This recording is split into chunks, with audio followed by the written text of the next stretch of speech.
அன்பார்ந்த பெரியோர்களே, தாய்மார்களே, எப்பொழுதுமே நம்முடைய ரோட்டரி டிஸ்ட்ரிக்ட் கான்ஃபரன்ஸ் அங்கே போகும் பொழுதெல்லாம் அக்குமுலேட்டட் லீடர்ஷிப், தனித்தனியாக நம்ம பார்ப்பதை விட வாழ்க்கையிலே சாதனை செய்பவர்கள், குறிப்பாக சமுதாயத்திற்கு நம்முடைய வாழ்க்கையை அர்ப்பணித்து நல்ல ஒரு சமுதாயத்தை உருவாக்க வேண்டும் என்று பாடுபடக்கூடியவர்கள்லாம் கான்சென்ட்ரேட்டட் லீடர்ஷிப் ஒரு இடத்துல பார்க்கணும் அப்படின்னாங்க ரோட்டரி டிஸ்ட்ரிக்ட் கான்ஃபரன்ஸ் வரும்பொழுது எப்பொழுதுமே அது கிடைக்கும்.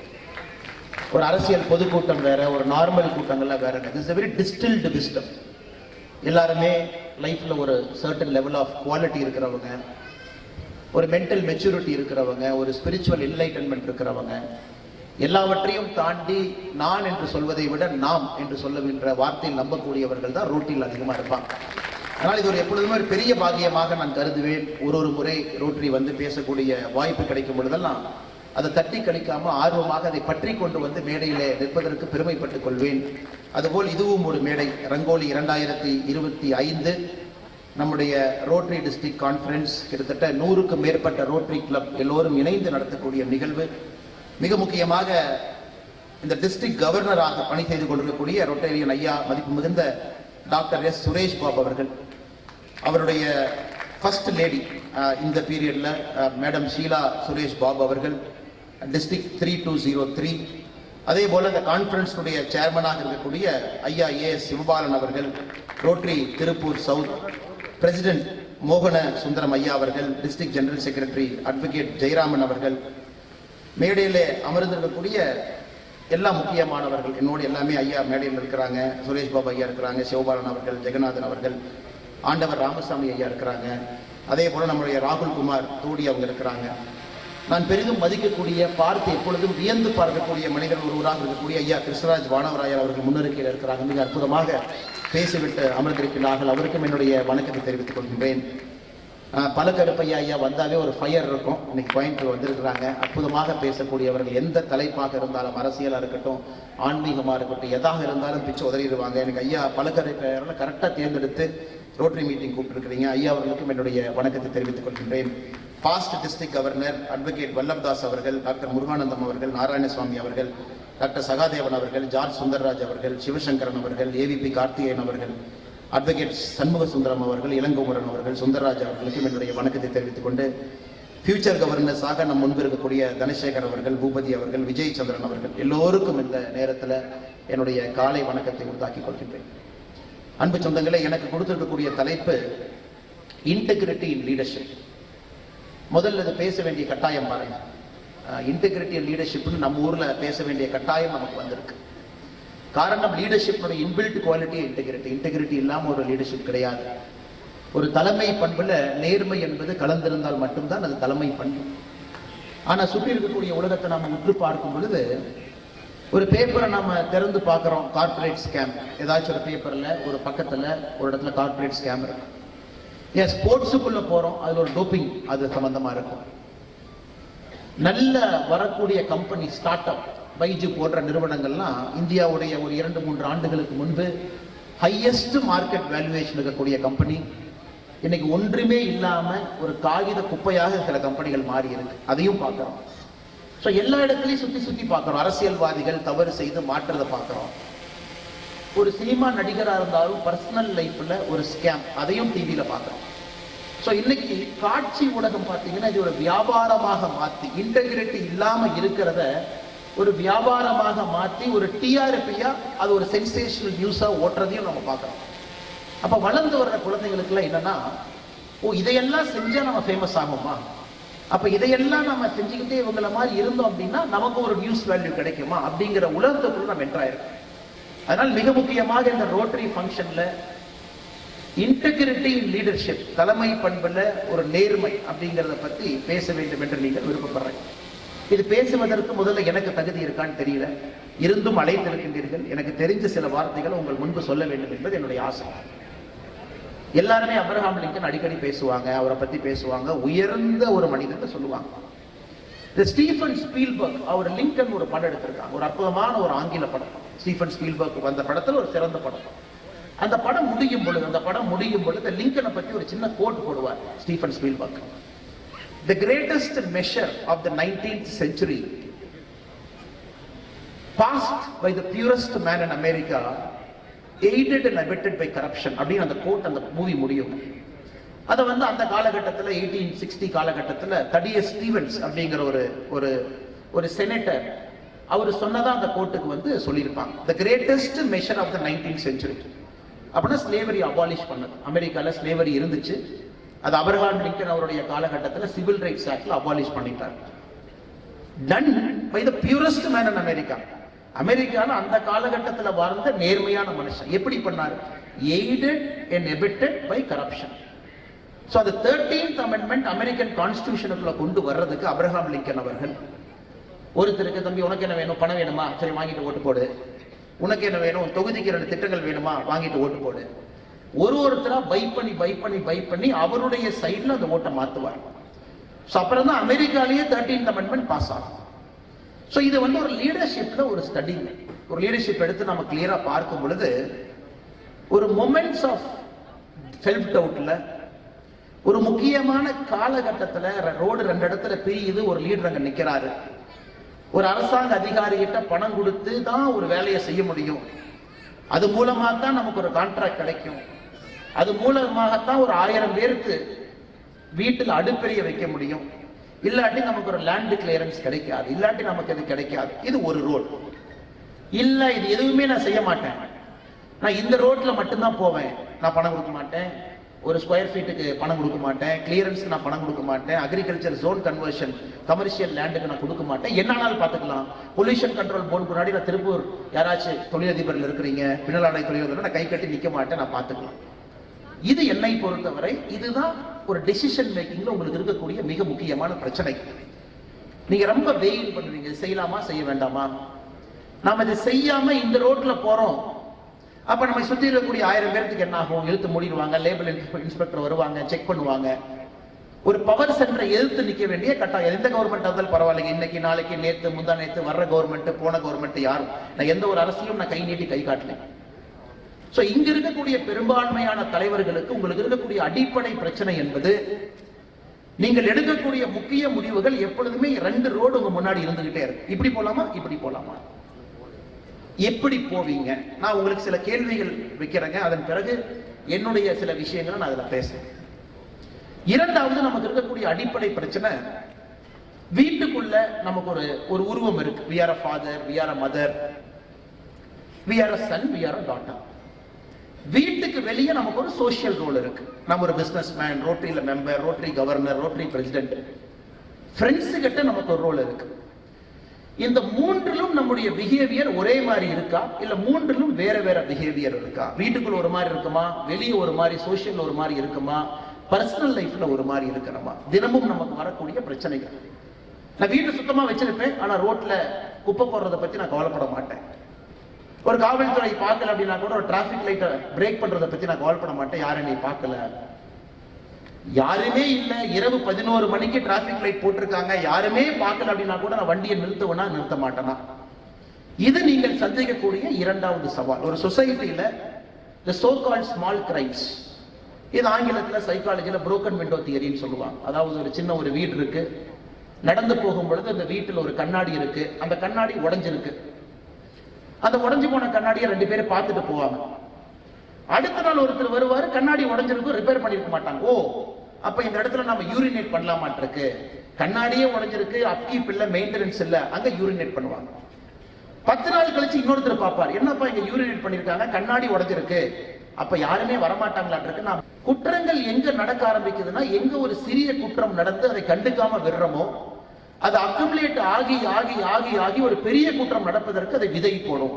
அந்த இடத்துல பாத்தீங்கன்னா 1 வருஷம் கழிச்சு ஒரு ரேப் நடக்கும், 1 வருஷம் கழிச்சு ஒரு பெண் நடந்து போகும் பொழுது கையை பிடிச்சி இழுக்கலாம்னு ஒருத்தனுக்கு தோணும். ஏன்னா அந்த சின்ன விஷயத்தை நம்ம சரி பண்ணல, ஒரு கிராஃபிட்டியை சரி பண்ணல, சுவர்ல கிறுக்கிறிக்கிறாங்க சரி பண்ணல, அந்த விண்டோ வந்து யாரோ ஒரு அதிகாரி பிக்ஸ் பண்ணல. சோ இது நம்ம சமுதாயத்துல அடிக்கடி பார்க்கக்கூடிய பிரச்சனை, ஒரு சோசியல் இன்டெகிரிட்டி. பொது வாழ்க்கையில நம்முடைய பிஹேவியர், தனிப்பட்ட நபராக இருந்தாலும் சரி, ஒரு லீடர்ஷிப் எபிலிட்டியில் நம்ம இருந்தாலும் சரி, ஒரு சின்ன விஷயத்தை நம்ம கையாளாகாதனால வரக்கூடிய பிரச்சனைகள் என்ன? இன்னைக்கு ரோட்டரியில நாம் எல்லாருமே இங்க அமர்ந்திருப்பது, தனிப்பட்ட வாழ்க்கையில உங்களுடைய தலைமை பண்பை எப்படி மேம்படுத்துவது, பொது வாழ்க்கையில உங்களுடைய தலைமை பண்பை எப்படி சீர்தூக்கி பார்ப்பது. இந்த ரெண்டு விஷயத்துக்காகத்தான் நாம் இருக்கோம். பொது வாழ்க்கையில் நாம் எப்படி இருக்கணும், அதே போல நம்ம ஒரு business life, personal life, professional லைஃப்ல நம்முடைய பிஹேவியர் எப்படி இருக்கணும். இதற்கு பல விஷயங்கள் இருக்கு. நான் லிங்கன்ல இருந்து ஆரம்பிச்சேன். கிரேட்டஸ்ட் மேன், அற்புதமான ஒரு மனிதர். அதெல்லாம் ஒரு பக்கம் நம்ம பார்க்கிறோம். இன்னொரு பக்கம் ஒரு டெமோக்ரஸியில ஒரு பெரிய விலை கொடுத்து தான் லிங்கன்னால சில விஷயத்தை செய்ய முடிஞ்சது. ஒருவேளை அவர் செய்யல அப்படின்னா லிங்கனுக்கு அப்புறம் வந்தவங்க இன்னொரு 30-40 ஆண்டுகள் எடுத்திருக்கலாம் ஸ்லேவரி அபாலிஷ் பண்றதுக்கு. ஆனா அன்னைக்கு அவரு நான் செஞ்சே ஆகணும், நான் செய்யணும், இன்னைக்கு செய்ய ஆகணும். இன்னைக்கு நான் சில பேருக்கு நான் பணம் கொடுத்துனாச்சு விலைக்கு வாங்குவேன். சில செனட்டரை 13th அமெண்ட்மெண்ட்டுக்கு நான் சப்போர்ட் பண்ண வைப்பேன் அப்படின்னு அவர் அந்த வேலையை செஞ்சாங்க. ஸோ ஹிஸ்டரியில ஒரு சரித்திரத்துல ஒரு சிச்சுவேஷன் நம்ம சீர்தூக்கி பார்க்கும் பொழுது, ஒரு கான்டெக்ஸ்ட மாத்தி பார்க்கும் பொழுது நம்ம தவறான ஒரு உதாரணத்தை அங்கிருந்து நம்ம டிரைவ் பண்ணிடுவோம். ஓ, லிங்கன் செஞ்சது தவறு சொல்றவங்க இன்னைக்கு இருக்காங்க, லிங்கன் செஞ்சது சரி சொல்றவங்க இன்னைக்கு இருக்கிறாங்க. ஏன்னா அமெரிக்கா உருவான காலகட்டமே 1776. அப்ப போனீங்கன்னா கூட அப்பவே அவங்களால ஒரு நாட்டை உருவாக்க முடியல. ஓ, சவுத்துல ஃபுல்லா பிளாக் பீப்புள் இருக்காங்க, ஸ்லேவ்ஸ் இருக்கிறாங்க, நார்த்லாம் ஒயிட் இருக்காங்க, எப்படி ஒரு நாடு ஒன்றாக இருக்க முடியும்? அப்புறம் அமெரிக்கன் கான்ஸ்டிடியூஷன்ல 1776 ஒரு வார்த்தையை பயன்படுத்துறாங்க, 3/5 காம்ப்ரமைஸ். ஓகே, எல்லாரும் சமம் கிடையாது. 5 பேர் கருப்பா இருந்தா அவங்க போடுற ஓட்டு 3 பேர் வெள்ளையா இருந்தா போடுற ஓட்டுக்கு சமம் அப்படிங்கிறாங்க. 3/5 காம்ப்ரமைஸ் அமெரிக்கன் கான்ஸ்டிடியூஷனுடைய ஃபர்ஸ்ட் காம்ப்ரமைஸ்.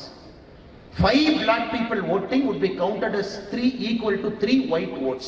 அப்ப அந்த பாப்புலேஷனை பேலன்ஸ் பண்றாங்க. அப்பதான் நம்ம பிரசிடென்ட்டையே செலக்ட் பண்ண முடியும். சோ அந்த காம்ப்ரமைஸ்ல 1876ல கொடூரமா இருந்த காம்ப்ரமைஸ லிங்கன் அவர்கள் கிட்டத்தட்ட 100 ஆண்டுகள் கழித்து 1860 காலகட்டத்தில் அதை ஒழிக்கிறார். So the integrity and leadership, it's a very very tough concept to explain or talk or debate or ideate. ஒரு இடத்துல உட்கார்ந்து நாம் எல்லாரும் பேசுவது ரொம்ப ஒரு கஷ்டமான ஒரு வேலை. இது அப்படியே பகவத்கீதைக்கு போறோம். சரி, ரிலீஜியஸ் ஆஸ்பெக்ட்ல நமக்கு ஒரு சொல்யூஷன் கிடைக்குமா? பகவத்கீதை எடுக்கிறோம். மொத்தமா உங்களுக்கு தெரியும் பகவத்கீதையினுடைய சாரம்சமே 2.5 மணி நேரம். 2.5 மணி நேரம் தான் கிருஷ்ண பரமாத்மா அர்ஜுனன் பேசுறார். அதை 18 சாப்டர் நம்ம பிரிச்சிருக்கிறோம். முதல் சாப்டர் திருப்புறோம். சரி, இதுல இன்டெகிரிட்டியை பத்தி நமக்கு ஏதாச்சும் பதில் கிடைக்குமா? முதல் சாப்டர் எப்படி சொல்லுது? அர்ஜுனுடைய சந்தேகம், டவுட் ஆஃப் அர்ஜுன். அர்ஜுனாக்கு இருக்கக்கூடிய டவுட்டை கேட்கிறார். அதை ஃபுல்லா கிருஷ்ண பரமாத்மா பொறுமையா கேட்டுக்கிறார். சரிப்பா, உன் டவுட் எல்லாம் சொல்லு, என்ன உன் டவுட் பிரச்சனைன்னு சொல்லி அப்படியே 2வது சாப்டருக்குள்ள எட்டி பார்க்கிறோம். சரி, 2வது சாப்டர்ல என்ன சொல்றாங்க அப்படின்னு. 2வது சாப்டர்ல யோக கலையை பிரிச்சு பார்க்கிறோம். ஓகே, ஞான கலை, நாலேஜ், ஒரு நாலேஜ் நமக்கு அக்குமுலேட் ஆனா அதுல இருந்து நமக்கு ஒரு செல்ஃப் டவுட் போயிருமா? 3வது சாப்டருக்கு போறோம், கர்ம யோகத்தை பத்தி போறோம். ஓகே, கர்மா ஒர்க்ல நம்ம உள்ள இருந்தோம்னா செல்ஃப் டவுட் போயிருமா? ஒரு 18 சாப்டர் 2.5 மணி நேரம் கீதோபச்சாரம் நடக்குது. கிருஷ்ணர் அர்ஜுனனுக்கு பேசுறாங்க, முழுமையாக உள்வாங்கி. இன்னைக்கு நாம ஒரு குரு வச்சு கத்துக்கிறோம் அப்படின்னா நம்ம குறைந்தபட்சம் 400-500 மணி நேரம் ஒரு ஸ்லோகத்தை எடுத்து படிச்சு அதுல நம்ம டிஸ்டில்ட் விஸ்டத்தை தொலாவறோம். இதுல நமக்கு இன்டெகிரிட்டி கிடைக்குமா? Can we find something in spiritual knowledge? How to live our lives, how to live a perfect life, how to live a life of integrity. அதுல வரக்கூடிய காஸ்ட்டை நம்ம பே பண்றதுக்கு தயாரா இருக்கும். இப்ப நான் 3வது ஒரு இடத்துக்கு வர்றேன். காஸ்ட் அப்படிங்கிற வார்த்தையை பயன்படுத்துறேன். Integrity in leadership always comes with a cost. இப்ப நம்ம யாராச்சும் நான் இன்டெகிரிட்டியோட நான் லீடர்ஷிப்ல இருப்பேன், ஆனா அதற்கான விலையை நான் பே பண்றதுக்கு தயாரா இல்லை அப்படின்னு நினைச்சாங்கன்னா probably they are living in a fool's paradise. ஏன்னா இது ரெண்டும் ஒரே இடத்துல நடப்பதற்கு சாத்தியமே இல்லை. We have to pay a cost, a social cost. அது நம்ம ஊர்ல அதை நம்ம வாலண்டரியா வில்லிங்கா அதை நம்ம பே பண்ணும் பொழுது நம்ம மனசுக்குள்ள ஒரு சஞ்சலனம் இருக்காது. வாலண்டரியா it's okay, I pay price, no problem. ஏன்னா நீ கிளியரன்ஸ் கொடுக்கறதுக்கு 30 நாள் ஆகுமா? போயிட்டு போகுது. ஏன்னா ஒரு 4 டைம் டார்ச்சர் பண்ணுவியா? பண்ணிக்க. ஒரு 4 கவர்மெண்ட் பில்டிங்ல ஏரியான்னு சொல்லுவியா? பார்த்துக்கலாம். இல்ல 4 இடத்துக்கு நான் பெட்டிஷன் போடணுமா? போட்டுக்கலாம். This is one way. அதனால இன்டெகிரிட்டி இன் லீடர்ஷிப் அப்படின்னு நாம் போகும் பொழுது இன்னைக்கு நம்முடைய குழந்தைகளுக்கு நாம் சொல்லிக் கொடுக்க வேண்டியது, it is not a straight line path. ஒரு நேர்கோட்டு பாதையில பயணம் செய்யக்கூடிய விஷயம் அது இல்லை. எந்தவித எதிர்பார்ப்பும் இல்லாம அதற்கான விலையை கொடுப்பதற்கு ஒரு மனிதன் தயாராக இருக்கும் பொழுது அந்த லீடர்ஷிப்ல அந்த மனிதன் ஒரு இன்டெகிரிட்டியை கொண்டு வர முடியும். Lincoln paid a price with his life. Martin Luther king paid a price with his life. The great Mahatma Gandhi paid a price with his life. அவங்க எல்லாத்துக்குமே தெரியுங்க, அவங்க யாரும் முட்டாள்கள் கிடையாது. Everybody knows. இந்த பாத்துல போகும் பொழுது அன்காம்ப்ரமைசிங்காக சில விஷயங்களை நம்ம செய்யும் பொழுது உயிரையே கொடுப்பதற்கு இந்த தலைவர்கள் எல்லாமே தயாரா இருந்தாங்க. பல இடத்துல நம்ம பார்த்துருக்கோம். அதனுடைய net effect society has become a better place. நம்ம வாழக்கூடிய சமுதாயம் அவங்க உள்ள வந்ததை விட நமக்கு விட்டுட்டு போன சமுதாயம் பெட்டரா இருக்கு. ஏன்? பாண்டவாஸ் பெய்ட பிரைஸ். அவ்வளவு தூரம் நாம ஏன் போகணும்? மகாபாரதத்துல பாண்டவர்கள் பெய்ட பிரைஸ். அவங்களுடைய குடும்பத்துல எந்த குழந்தையும் மகாபாரதத்தினுடைய எண்ட்ல no child is alive, no child is alive, எல்லாரும் அவுட், எல்லாரும் அவுட். மகாபாரதத்தை பத்தி பேசுற மகாபாரதத்தினுடைய நிறைவு என்ன?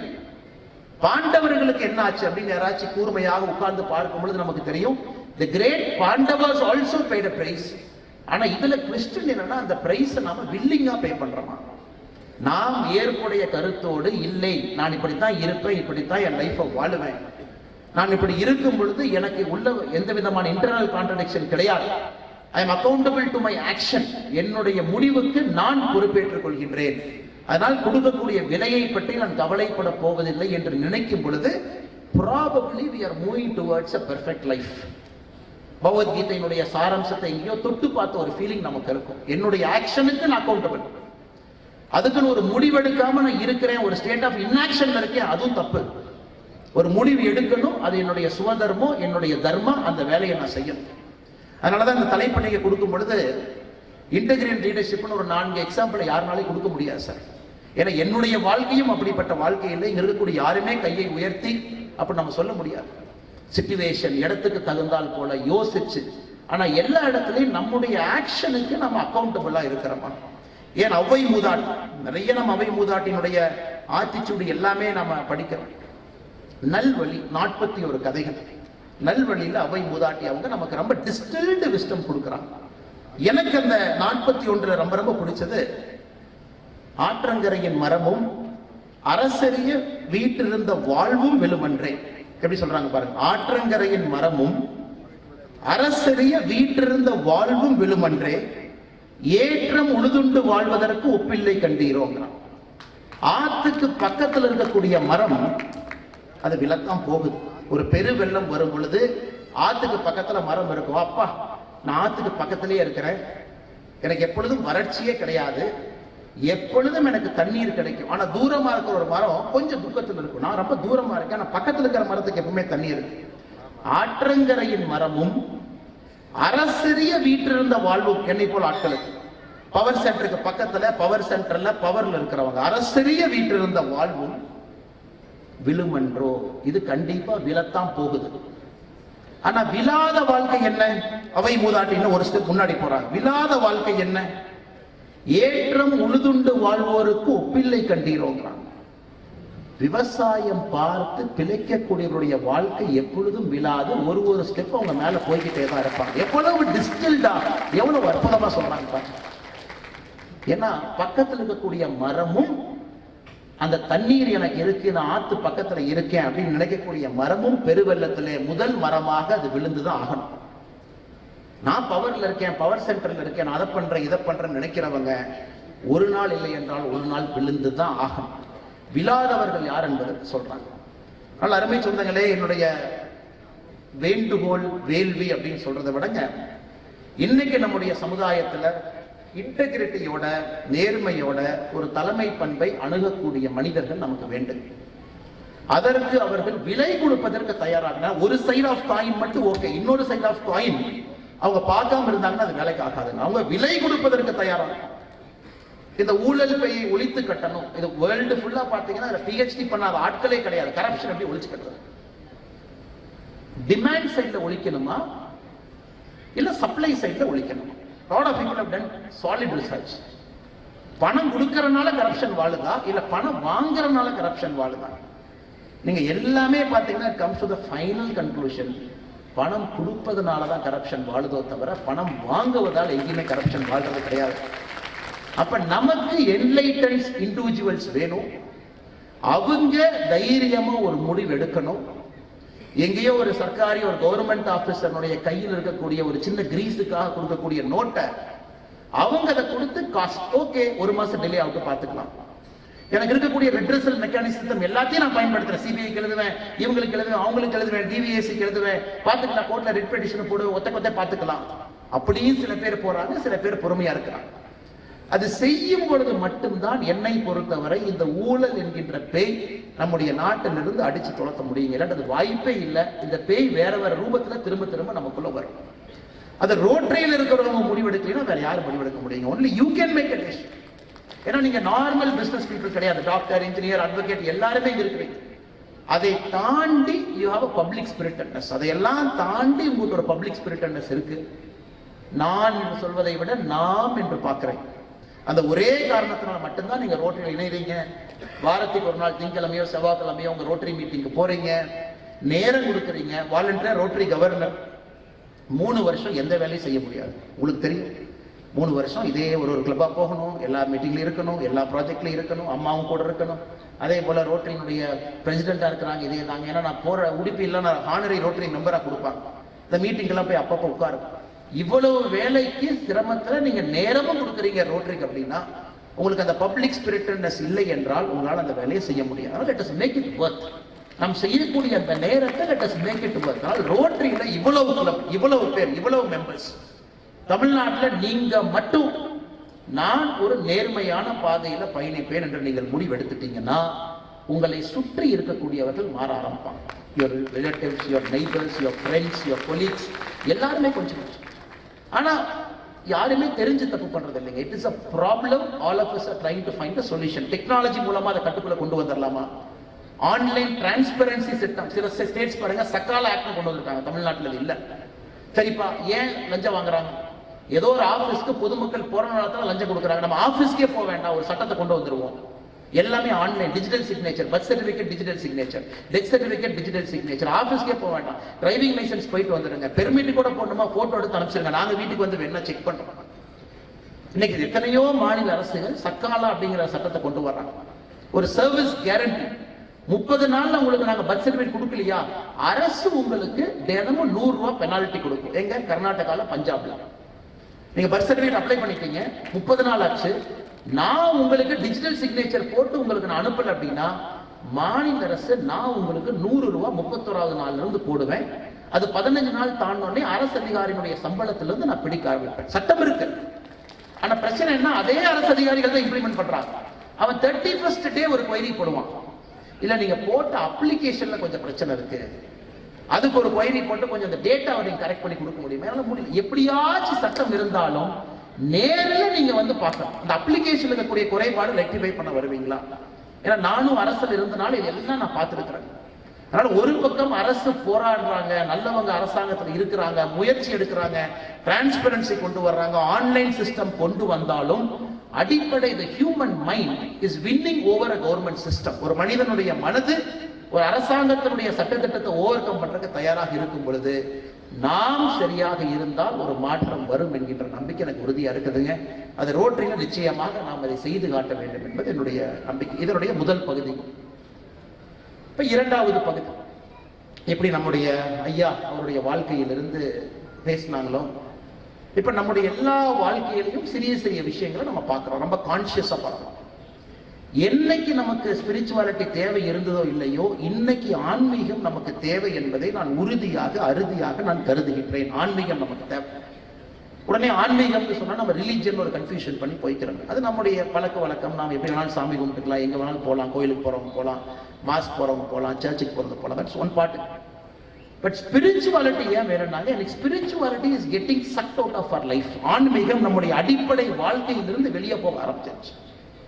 ஆன்மீகம் வெளியே போக ஆரம்பிச்சனால சரி எது தப்பு எது நமக்கு தெரியறதில்லை. ரோட்ல பாத்தீங்கன்னா தைரியமா ரோட்ல வந்து வண்டியில போறவங்களை நிறுத்தி அருவாள் எடுத்துட்டு வந்து தலையை வெட்டி எடுத்துட்டு போறாங்க. இதெல்லாம் முதலா பாக்குறோம். அதாவது தவறு செய்பவர்களுக்கு எது சரி எது தப்பு அப்படிங்கிற ஸ்டேஜ் எல்லாம் அவங்க தாண்டிட்டாங்க. அவங்களே பனிஷ்மெண்ட் கொடுக்கணும்னு நினைக்கிறாங்க. ஜாதி கலவரம் 20 வருஷத்துக்கு முன்னாடி என் தலையை வெட்டினா இன்னைக்கு நான் வெட்டினேன். டெய்லி பேப்பர் திருப்பி பாருங்க, இது இருக்கு. குழந்தைகள் ஸ்கூலுக்கு போறாங்க, நமக்கு பயமா இருக்கு. ஸ்கூல்ல நல்லா பாத்துக்குவாங்களா, ட்ரக்ஸ் எல்லாம் கரெக்டா எதுவும் இல்லாம இருக்குமா, ஏதோ டார்க் வெப்பன்லாம் சொல்றாங்க. இன்னைக்கு ஏதோ அமேசானுக்கு பதிலாக டார்க் வெப்ல போய் நம்ம கூகுள் சர்ச் பண்ணி நாம ட்ரக் வேணும்னு ஆர்டர் பண்ணா நெதர்லாண்ட்ஸ்ல இருந்து பேக்கேஜ் ஆகி, பின்லாண்ட்ல இருந்து பேக்கேஜ் ஆகி இன்னொரு ப்ராடக்ட் கோட்ல அது வந்து வீட்டுக்கு டெலிவரி ஆகும். பயம். இன்னைக்கு நாம் வளர்க்கிற நம்முடைய குழந்தைகளுடைய புத்தக பையை செக் பண்ணி பார்க்கிற அளவுக்கு மனசு பதறுது. அது குழந்தைகள் இல்லாத நேரமா பார்த்து பேக்கை ஓபன் பண்ணி பார்க்கிறோம், பைப்பில் ஏதாச்சும் இருக்குதா, இல்ல ஃப்ரெண்ட்ஸ் எல்லாம் யாரு. இதற்கெல்லாம் அடிப்படை காரணம் எங்க இருக்குன்னு நீங்க யோசிச்சு பாருங்க. வீட்டுக்குள்ள ஒரு செல்ஃப் டவுட், ஸ்கூலுக்கு போற குழந்தைகள் மேல நமக்கு ஒரு சந்தேகம், சுற்றி இருக்கக்கூடிய இடத்துல பிரச்சனை, ரோட்ல கூட பாதுகாப்பாக இருக்க வேண்டிய ரோடு வார வாரம் எடுத்துங்க, தோட்டமா எடுத்துங்க, காடு எடுத்துங்க, கொங்கு பகுதி எடுத்துங்க. நான் சொல்றதெல்லாம் பேப்பர்ல நீங்க பார்க்கக்கூடிய செய்திகள். கொடூரமான கொலைகள் ரோட்ல, அப்படி எப்பவுமே பார்க்காத விஷயத்தை பார்க்கலாம். இதற்கு காரணம் என்ன யோசிங்க. ஒரு பக்கம் சட்டம் ஒழுங்கு சரியில்லை அப்படின்னு அரசியல் காரணத்துக்கு சில பேர் சொல்லலாம், உண்மை இருக்கலாம், இல்லாம இருக்கலாம். இது அதற்கான சபை கிடையாதுங்க பேசுறேன். ஆனா மிக முக்கிய காரணம், ஆன்மீகம் என்கின்ற வார்த்தை நம்முடைய அடிப்படை தத்துவத்திலிருந்து நழுவி எங்கேயோ போயிருச்சு. ஒரு வீட்டுக்குள்ள ஒரு ஆன்மீக பார்வை கிடையாது, இயற்கையோடு ஒத்து போறது இல்ல, தப்பு சரி அப்படின்னு பேசுறது இல்ல, குழந்தைகளுக்கு நாம் அதை சொல்லிக் கொடுக்கறது இல்லை. எப்பவோ இருந்த மாரல் சயின்ஸ் சப்ஜெக்டும் காணாம போய் அதெல்லாம் 6வதுல இருந்து 7வது ஷிஃப்ட் ஆகி 8வது ஷிஃப்ட் ஆகி இன்னைக்கு அடிப்படை பாட புத்தகத்துல மாரல் சயின்ஸ் அப்படிங்கிற ஒரு சின்ன ஒரு பேஜ் கூட கிடையாது. செக்குலர் எஜுகேஷன் அப்படிங்கிற பேர்ல செக்குலர் எஜுகேஷனை எல்லா இடத்துலயும் சொல்லிக் கொடுக்க ஆரம்பிச்சோம். எந்த மதத்தை பத்தி பேசக்கூடாது, யாரை பத்தி பேசக்கூடாது, செக்குலரா இருக்கணும் அப்படிங்கிற இடத்துல வந்து நிக்கிறோம். அதனால் இந்த முறை நமக்கு ஒரு என்லைட்டன் லீடர்ஷிப் வித் இன்டெகிரிட்டி நம்ம பேசும் பொழுது, ஒரு ஸ்பிரிச்சுவாலிட்டி, ஆன்மீகம் என்பது அதற்கு அடிப்படை என்பது என்னுடைய ஒரு தாழ்மையான ஒரு கருத்து. அது அடிப்படை.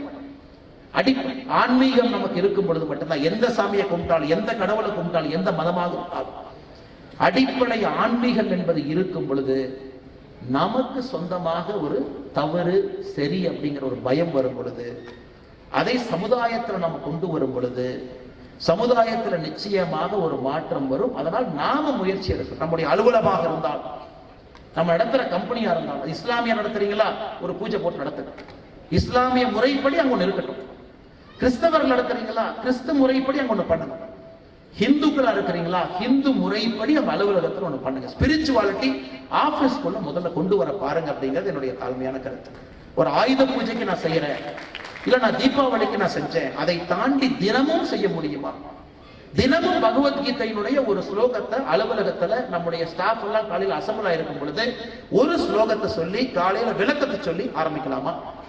இல்ல குரான்ல இருந்து ஹதீஸ்ல இருந்து ஒரு விஷயத்தை நம்ம பேசி இஸ்லாமிய சொந்தங்கள் யாராச்சும் இருக்கீங்கன்னா ஆரம்பிக்கலாமா? இல்ல பைபிள்ல இருந்து ஒரு வார்த்தையை சொல்லி அது அலுவலகமா இருந்தா அது ஆரம்பிக்கலாமா? இதை செய்ய வேண்டிய கட்டாயம் நமக்கு வந்துருச்சு சார். இன்னைக்கு வந்துருச்சு. காலையில 10 நிமிஷம், அது அலுவலகமா இருக்கட்டும், அது ஸ்கூலா இருக்கட்டும், அது காலேஜா இருக்கட்டும், அதுல நம்ம சொல்லிக் கொடுக்கக்கூடிய நற்பண்புகள். ஏன்னா சமுதாயத்தில் அதை தாண்டி வேற வாய்ப்பு இல்லை சார். நீங்க யூடியூப் ஆரம்பிங்க, எல்லாம் அல்காரிதம். யூடியூப் நீங்க 3 டைம் ஸ்க்ரோல் பண்ணிட்டீங்கன்னா அல்காரிதம் பிக் பண்ணிக்கலாம். என்ன பாக்குறீங்களோ அந்த வீடியோ மட்டும்தான் உங்களுக்கு திரும்ப வரும். புதுசா எந்த வீடியோ உங்களுக்கு வராது. அரசியலா உங்களுக்கு ஒரு கட்சி பிடிக்கும், ஒரு தலைவர் பிடிக்கும், அவர் ஒரு 4 டைம் வீடியோ கேட்டுட்டீங்கன்னா அவரை தவிர, அவங்கள தவிர எந்த ஒரு புது வீடியோ உங்க ஃபீல்ட்ல எட்டியே பார்க்காது. இல்ல நான் கிரிக்கெட் பார்ப்பேன், இல்ல நான் சினிமால பார்ப்பேன், இந்த சிங்கரை பார்ப்பேன். நீங்களே பாருங்க, உங்களால இன்னைக்கு social media designed in such a way, புது இன்ஃபர்மேஷன் உங்க செல்போன்ல உங்க கண் முன்னாடி நிறுத்த முடியாது. ஃபேஸ்புக் அவங்களுடைய ஆனுவல் ரிப்போர்ட்டை பாருங்க, நாஸ்டாக்கு அவங்க சப்மிட் பண்ற ஆனுவல் ரிப்போர்ட் எடுத்து பாருங்க. ஒரு ஃபேஸ்புக்கினுடைய நம்முடைய டேட்டால எவ்வளவு பணம் அவன் சம்பாதிக்கிறான், பேர் அக்கௌண்ட் எவ்வளவு பணம் ஆவரேஜா சம்பாதிக்கிறான், எந்த அளவுக்கு ஃபேஸ்புக் போறாங்கன்னா நீங்க ஸ்க்ரோல் பண்ண ஸ்பீடு என்ன, ஒரு போஸ்ட கிளிக் பண்ணி எவ்வளவு நேரம் பாக்குறீங்க, எந்த ஆங்கிள் ஸ்க்ரோல் பண்றீங்க, அது அல்காரிதமுக்கு ஒரு வேல்யூவா எடுத்து அந்த ஃபீட் உங்களுக்கு நுழைக்கிறான். இன்ஸ்டாகிராம் இதே தான். அப்படி இருக்கும் பொழுது ஒரு புதிய விஷயம் ஒரு மனிதனுக்கு எப்படி வருதுங்க? ஏன் நம்ம சொசைட்டி இன்னும் போலரைஸ் ஆகுது? ஏன் நமக்குள்ள சண்டைகள் இன்னும் பெருசாகுது? நான் நம்புகின்ற விஷயத்தை மட்டுமே நான் பார்க்கிறேன், நான் நம்பாத விஷயங்களை நான் பார்க்கறதே கிடையாது. அப்படி இருக்கும் பொழுது ஒரு விஷயத்தை நம்புறவன் இன்னும் ஆழமா நம்புறான், ஒரு விஷயத்தை நம்பாதவங்க இன்னும் ஆழமா நம்பாம இருக்காங்க. அப்படி இருக்கும் பொழுது நடுநிலையாளர்கள் சமுதாயத்திலே குறைந்து கொண்டிருக்கிறார்கள். The so called people in the middle அவங்க குறைஞ்சிக்கிட்டே இருக்காங்க. because society is getting polarized. எல்லா விஷயத்திலையும் சண்டை. அதற்காகத்தான் என்னுடைய தாழ்மையான கருத்து, ஆன்மீகத்தை நம்ம கொண்டு வரணும். ஏன்னா உங்கள் டெக்னாலஜி உங்களை கட்டி போட்டு வச்சிருக்கு, சோசியல் மீடியா கட்டி போட்டு வச்சிருக்கு. புதுசாக எந்த விஷயத்தையும் உங்களால பார்க்க முடியாது. because all the feed is algorithm driven. அப்ப புதிய விஷயங்கள் எப்ப பார்ப்பீங்க? சோ கால் நியூட்ரலிட்டி எப்ப நமக்கு வரும்? அதனால் நம்முடைய இடத்துல factory, work space, personal space எதாக இருந்தாலும் ஒரு ஸ்பிரிச்சுவல் ஆங்கிள் நீங்க கொண்டு வரும் பொழுது நிச்சயமாக அதன் மூலமாக ஒரு இன்டெகிரிட்டி, ஒரு செல்ஃப் என்லைட்டன்மெண்ட் நம்முடைய தலைமை பண்புக்கு உறுதியாக வரும் என்று நான் நம்புகின்றேன்.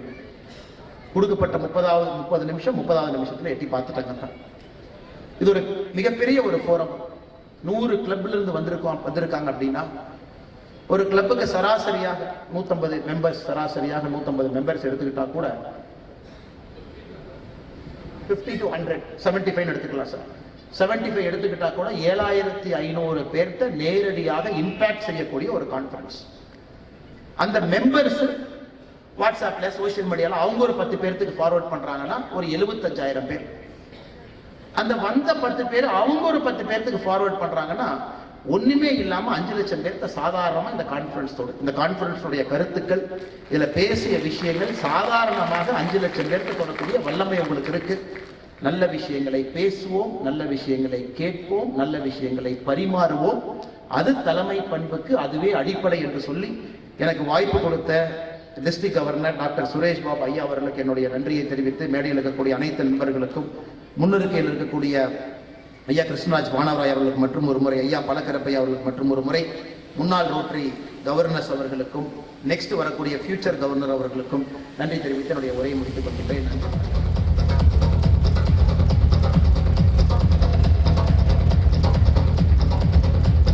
Mr. Rahul Kumar Todi of Lux Industries has sponsored so much to Rotary Club and he has done social services.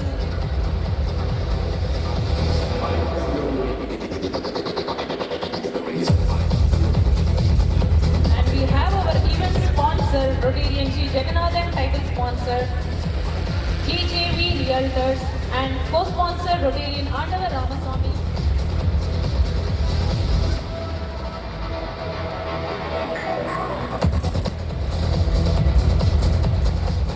Thiru Annamalai அவர்களை ரொட்டேரியன் ரங்கசாமி அவர்களுக்கு, Swami cotton Eswaran to honour Thiru Annamalai.